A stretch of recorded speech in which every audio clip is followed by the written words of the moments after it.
Let's review the sentences for Chapter 10. Practice and review. Quid discipuli hodie discere debent. Let's just go right to the end and get the verb debent. They ought, third person plural, present active indicative of a second conjugation verb.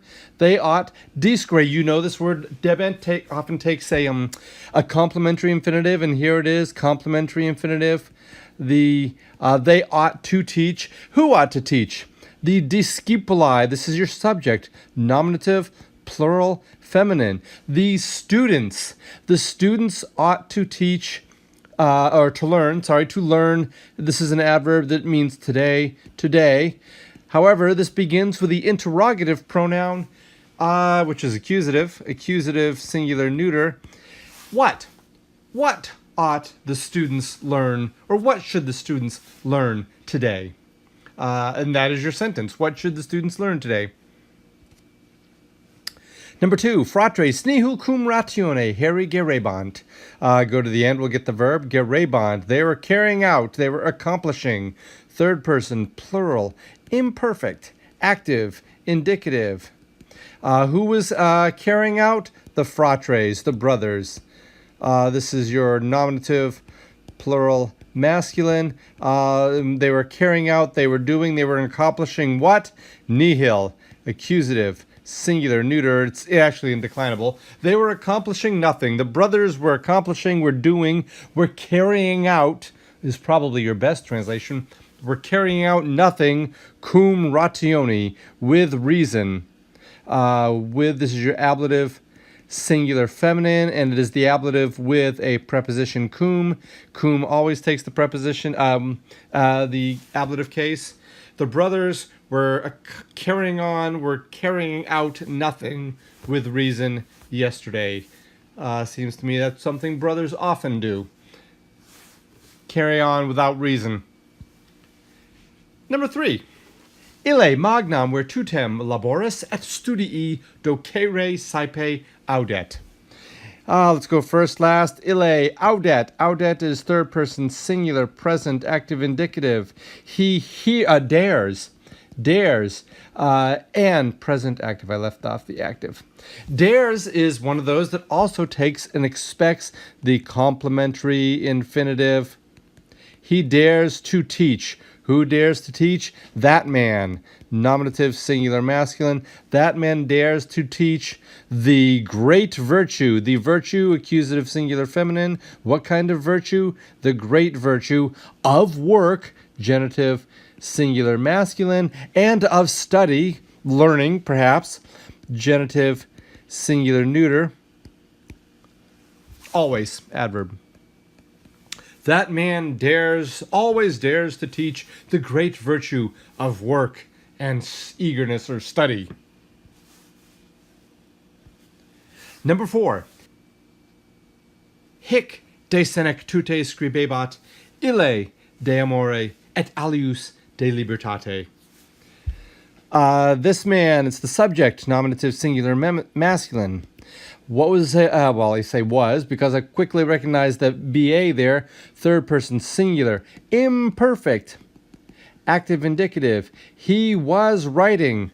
What was he writing? He was writing de senectus de. This is ablative, singular, feminine, ablative with the preposition. The preposition de takes the ablative. This man was writing about old age. Ille, that man. And you have to supply the was writing again. That man was about love, and another about freedom.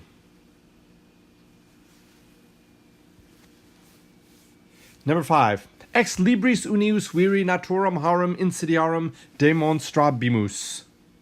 There's a mouthful. Demonstrabimus. And that's the verb right here. It's at the end. This is the first person, plural, future, active, indicative.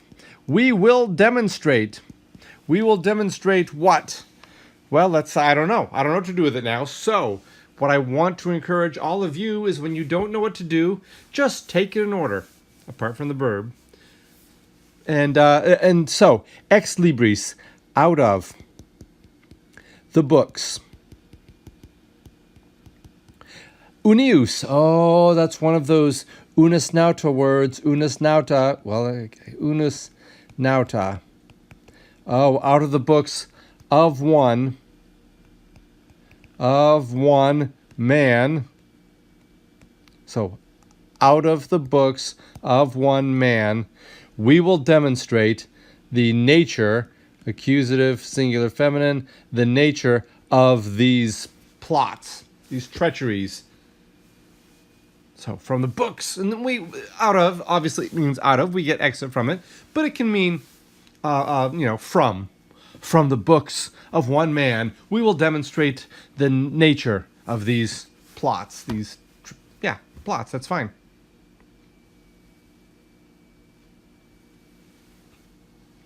Number 6. Isti soli victoriam nimisamant, nuter de pace cogitat. So with this here, we have two sentences. Let's handle them first. The verb in this one is amant. Who amants? Isti. Isti and soli modifies it. This is nominative, plural, masculine. Those men alone love, or only those men, only those sort of men. Kind of a negative. It's a negative connotation for isti. Only those men love, those sort of men love victory, accusative, singular, feminine, love victory too much. Neither thinks of peace. They always just want to win. They just want to win. They don't think about just peace. It's more important for them to win. Is the tone of this sentence. Both of the verbs, third person plural, present active indicative. And this one, third person singular, present active indicative. Number 7. Ubi civitas ulus viros magnae sapientiae audiet. Audiet. Here's that the verb, and it's the future tense. The third person singular, future, active indicative. Now, just out of curiosity, what would the present be? The present would be audit. But that's not what we have here. We have audiet, the future. What is the subject? Civitas, the state, nominative, singular, feminine. The state will hear, or let's throw in the interrogative, when will the state hear any men, accusative, plural, masculine, and any modifies it, any man of great wisdom. This is your genitive of description is what it's called. Genitive, singular, feminine, magnae modifies it. We'll just, when will the state hear any men of great wisdom? Number 8. Ex illis terris in hunc locum cum amicis vestris venite. We have the verb right here at the end, venite. This is your plural imperative in the present tense, and it's active. Come, y'all come. Ex illis terris is a prepositional phrase, ablative, plural, feminine. This modifies it. Why is it ablative? Ablative with a preposition. In other words, the preposition ex, preposition. Ex always takes the ablative. Out of those lands, in hunc locum, in plus the accusative, in plus the accusative equals into. Into the place, accusative, singular, neuter, hunc, locus is masculine, masculine, easy enough to fix there. Into this place, cum amicis vestris. With your friends is ablative, plural, masculine. Could be feminine, for that matter. We don't know the difference. Vestris modifies it. And again, cum, it is the ablative with a preposition. Cum always takes the ablative. Hesitated for a little bit there. So what we have here in this sentence is just piled up prepositional phrases. Out of these lands, into this place, with your friends, come.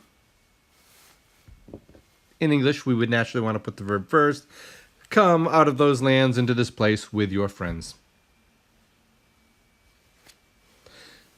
Number 9.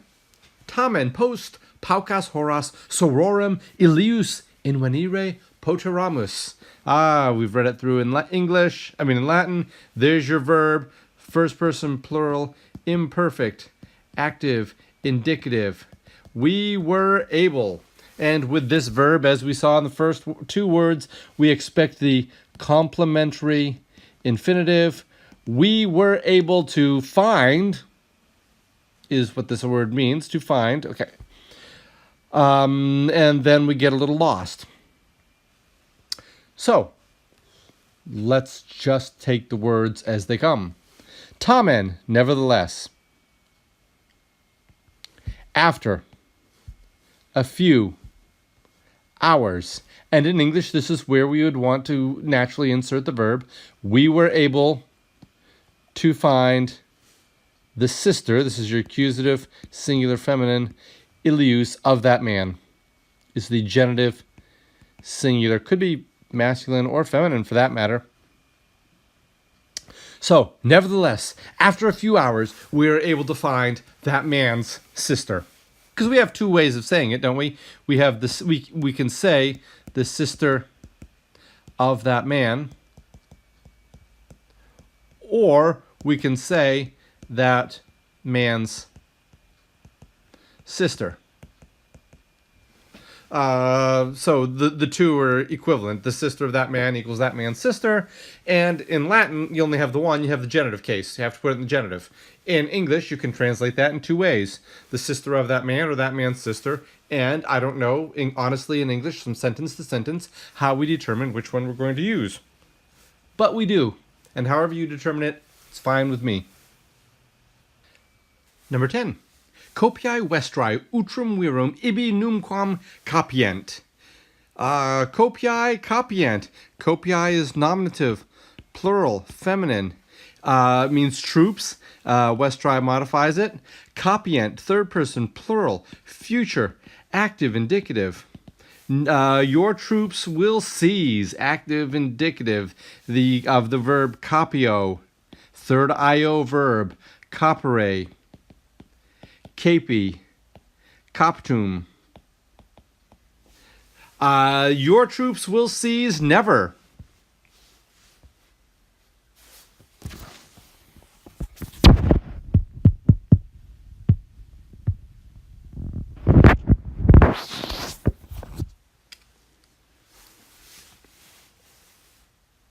Your troops will seize never. Either man, accusative, singular, masculine, either man, there. Number 11. Alter Graecus remedium huius morbi inveniet. The other Greek, alter Graecus, nominative, singular, masculine.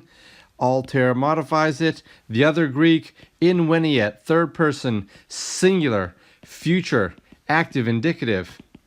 Neither the other Greek will find a cure, accusative, singular, neuter, a cure of this disease. That's what the Latin says. I think it's better for us to say for this disease. The other Greek will find a cure for this disease. Number 12. Carmina ilius scriptoris sunt plena non solum veritatis sed etiam virtutis. We got a couple things going on here. The verb is right in the middle. This is third plural, present indicative active. So the songs are, Carmina. The songs are, poems are. Then we have this non solum sed etiam. Non solum sed etiam equals not only, but also. So not only of truth, genitive, singular, feminine, but also of virtue, genitive, singular, feminine. Just coincidence in this case, they both happen to be the same gender. So the songs, the poems of that author are full, modifies Carmina. The songs are full not only of truth, but also of virtue. We shall then come to your land without any friends. We will come. So at that time, ibi, tum, that's your verb, your adverb. We shall, first person plural, future, active indicative. What verb are we going to use? Wenio, wenire, weni, and wentum, and we know that the sign of the future in a fourth conjugation is an IE. In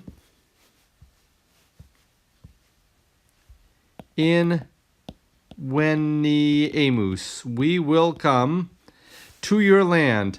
Ad, land is accusative, singular feminine, and your modifies it. Ad tuam patriam, because I think they really mean country.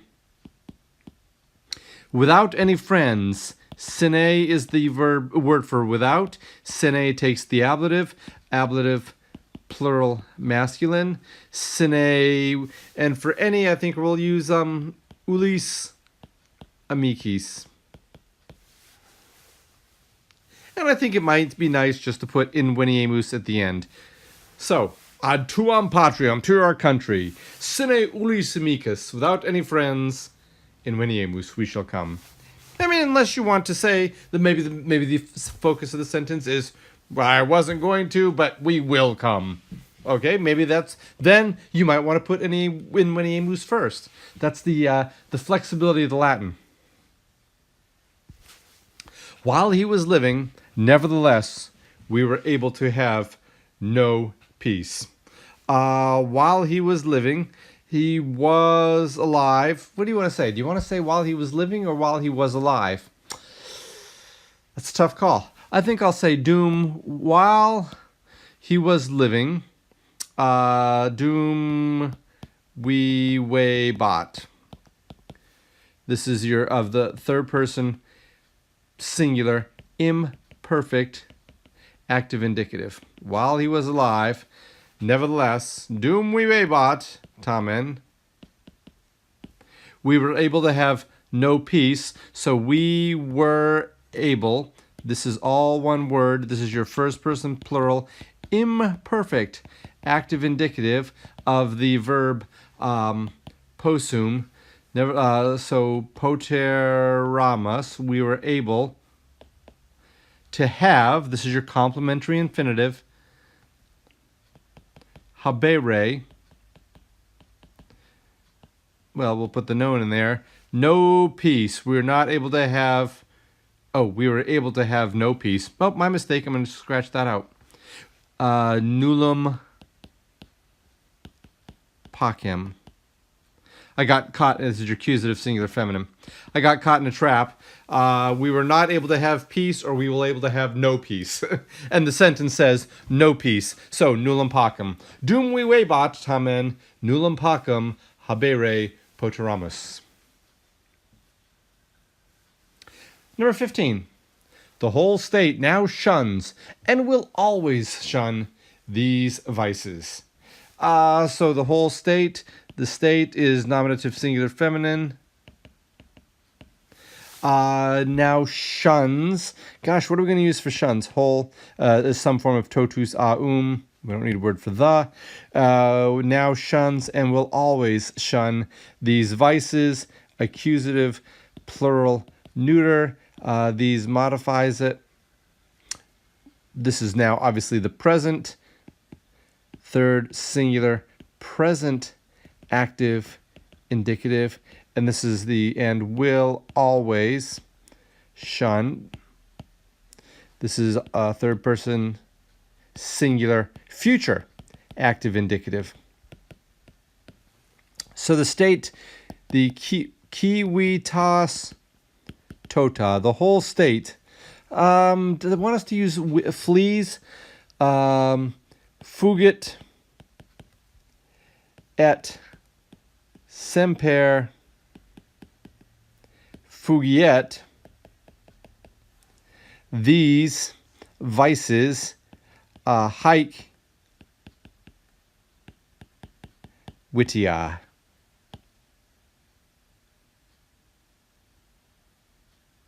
And I'm just wondering if we should put what what would be a nice Latin word order? The whole state. Maybe we want to start it with tota. Tota civitas, to mean the whole. Or it's I don't know if it's held up in the it's supported by the English, but these vices, because that's what we're talking about. These vices. The whole state. The civitas tota. Fugit et semper fugiet. I just think it's kind of nice to put the these vices right at the beginning, because that's what we're talking about. These vices, the whole state. Put those two ideas together. These vices and the whole state. Fugit et fugiet. But these are just touches of Latin. You can, as long as you get these words, you'll be fine. Number 16. He will, therefore, thank the queen and the whole people. He will thank. This is your future tense, third person, singular, future, active, indicative. And remember our idiom here. It is gratias agere. So it literally, in English, if we're going to say he will give thanks, he will do thanks to the queen. So this is going to be dative, singular, feminine, and the whole people, dative, singular, masculine, and whole modifies it. Don't need a word for the. So he will therefore. He will therefore. Ergo. Gratias.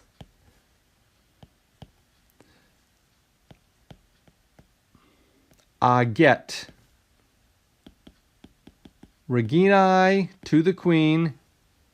Et. Popolo toti. Because remember, toti is one of those unus nautra words, and with the dative, it's just going to have in the I. I think it might be nice to say, ergo, therefore, gratias, aget, reginae. You can say populoque, tie them closely together. Populoque toti. Reginae populoque toti. The queen and the people. It just, the que kind of puts them together as a unit, which I think is fine for this sentence. But if you don't think it means that, if you don't want to do it that closely, use et. He's doing it to the queen and to the people. Sententiae antiquae. Number 1. Cupiditatem pecuniae gloriaeque fugite. We see here the verb is right at the end, fugite. It is the plural imperative. It is the present tense and it is active. Flee. What do you flee? Look for the accusative in the case, accusative singular feminine. Flee the desire. And right here we have two words in the genitive case, genitive singular feminine, and this one, genitive singular, also happens to be feminine. They're joined by this que. Flee the desire of money and glory. Number 2, officium meum faciam. Here's the verb at the end. It comes from facio, facere, facie, and factum. I will do. This is the present tense. It's the third IO. The ERE, the short ERE indicates the verb is the third conjugation, but this IO here in the first principal part means it's a third IO. I will do. What am I going to do? My duty. Accusative, singular, neuter, and my modifies duty. Number 3. Fama tua et vita filiae tuae in periculum cras venient. Verb is here at the end. Again, it is the third person. It is the future tense of a third IO verb. Third plural, future, active, indicative. Out of curiosity, what would the present be? Present would be when he unt. When he U-N-T, when he unt. So they will come, who will come? Your fame, your reputation, and the life of your daughter. Daughter modifies it, fame, nominative, singular, feminine. Your reputation and your daughter will come in periculum, in plus the accusative, and this is indeed the accusative singular neuter. In plus the accusative equals into, cross equals tomorrow, adverb, cross equals tomorrow. Interestingly enough, and I believe I've said this before, pro equals for, so procrastination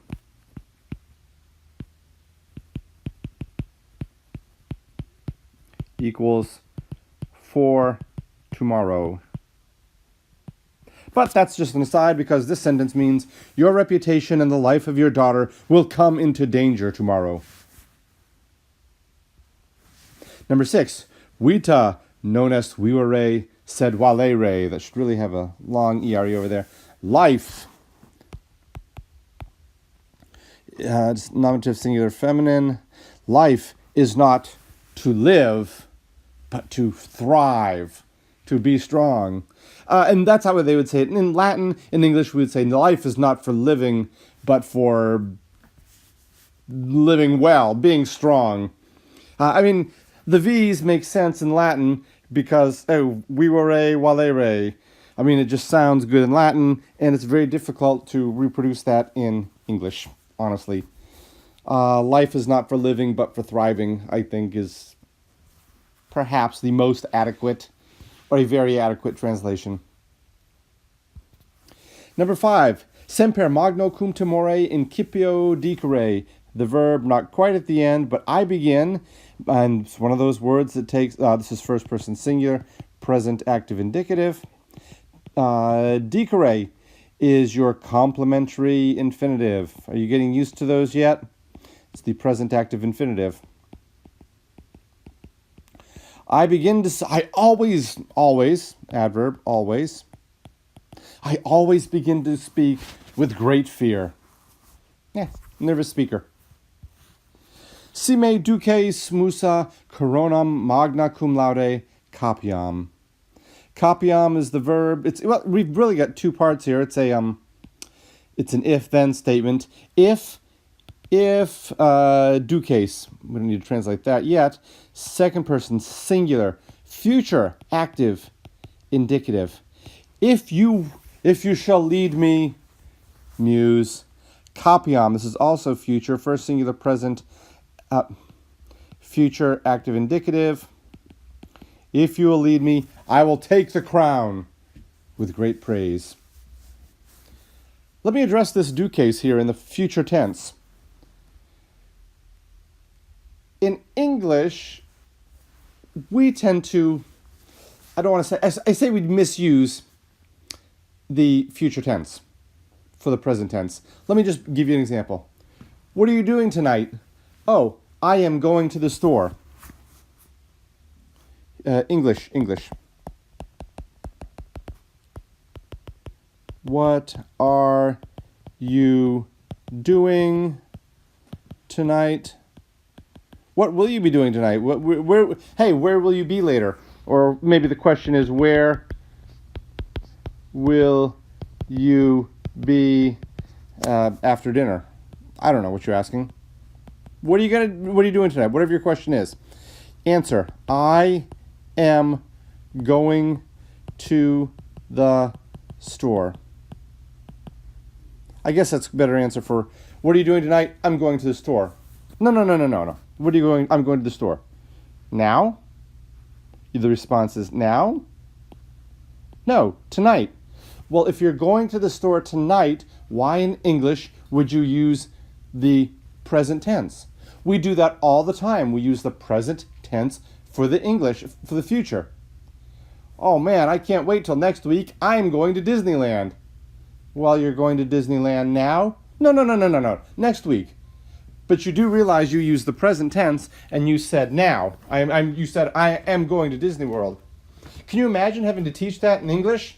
So, the peculiarity, I would argue, is in the future tense of the Latin. Latin consistently uses the future tense when they mean the future tense. If you will in the future lead me, Muse, I will take the crown. And someone, it would just be very confusing to someone, a Latin speaker learning English, wondering why we're using the present tense all day long for these stinking futures. So, there's my aside, but I think it's an important one. And it's important to think about in English, too.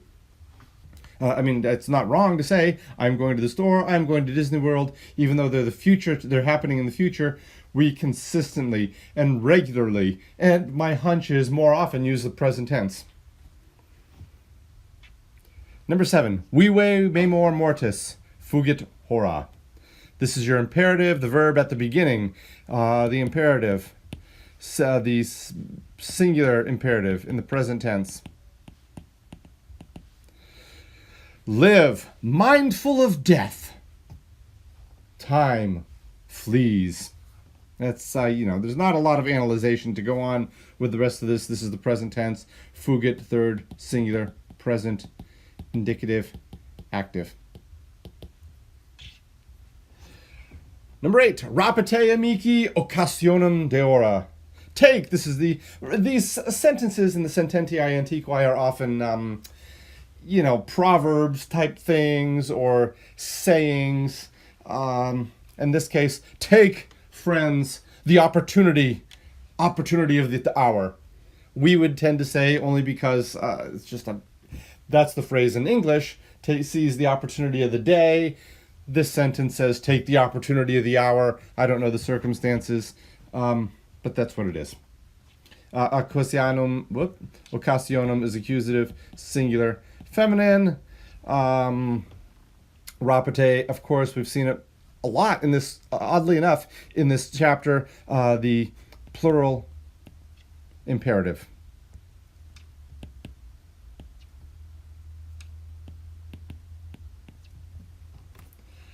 Number 9, pauci veniunt ad senectutem. Few come. This is the third person, plural, present, indicative, active. Remember we saw veniet earlier. This is the present tense. The few people come to old age because, in ancient Rome, people would have died before they got into old age.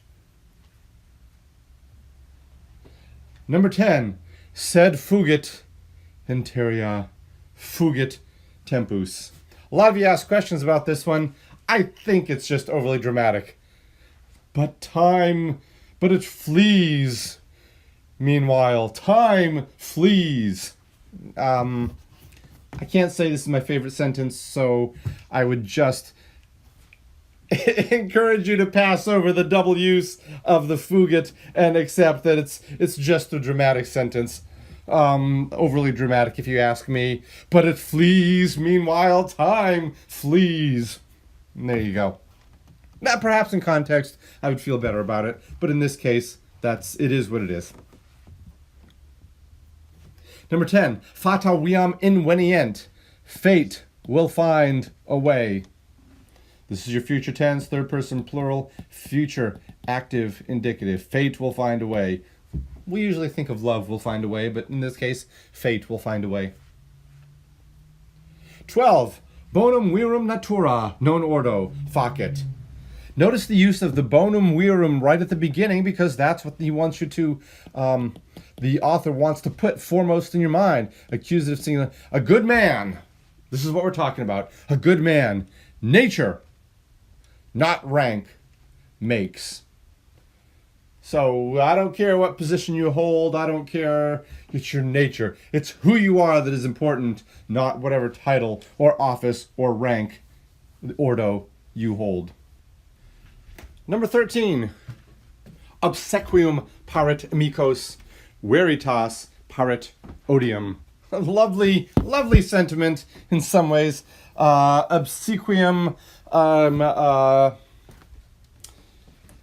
transparency yields friends. Truth Compliance. Sorry, compliance yields friends, and truth yields hatred. So, if you want friends, don't tell the truth, I guess is the dubious message here. Or perhaps, I think this is just, I prefer to think of this as just be tactful. Be tactful, that's what it is.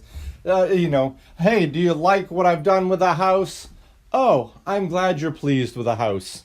Because if you say, no, it stinks, truth is going to yield hatred. So compliance. Oh, it's so you. That's a little life lesson for you, perhaps. If you have any questions, please ask.